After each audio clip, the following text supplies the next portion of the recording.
Now, as we've been telling you, COVID-19 has really hit the economy hard and devastated so many small businesses. PPP loans were set aside for those businesses, but some of them have struggled with big banks doling out the money. Tonight, our Carolyn Johnson introduces us to a catering truck owner who got a little help by believing in magic. All right, what can we get started for you? Cheeseburger, do you want everything on it? Yeah. Enjoy that Fatburger. You have a better one. Mark Webster moved to L.A. from Minnesota, chasing bigger opportunities and warmer weather. I was working in on a bunch of reality TV shows. The last show I worked on was Undercover Boss. You know, you look like the president of Fatburger. And Fatburger had done an episode of Undercover Boss. Webster now owns this Fatmobile, the food truck and catering arm of Fatburger. Okay, we got a Fatburger for Kevin.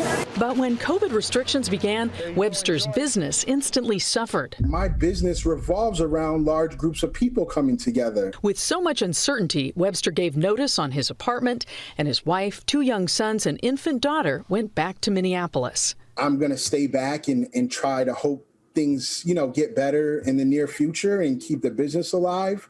It was just like, I can't give up yet. In April, as part of a massive $2 trillion stimulus bill, Congress set aside $60 billion for small businesses. The Paycheck Protection Program, known more commonly as PPP loans, were administered by big banks. Getting access to that stuff has always been challenging. Many Black and Brown-owned small businesses were left out of PPP funding because they did not have lending relationships with big banks. We're able to say, hey, you can have a relationship with us. In May, Magic Johnson's Equitrust Life Insurance Company invested $100 million in PPP loans for minority-owned businesses.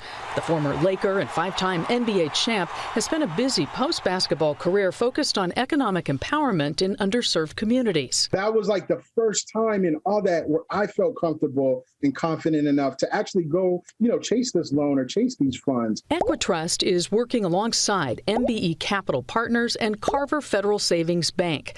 Together, these 3 minority-owned institutions have funded more than $300 million in loans, including over 3,000 loans here in California. I've never seen this much capital come into our communities. MBE President Cara Wallace tells NBC4 the average loan nearly $21,000, but they've funded loans as little as $1,500. 70% of minorities are hired by minority-owned businesses.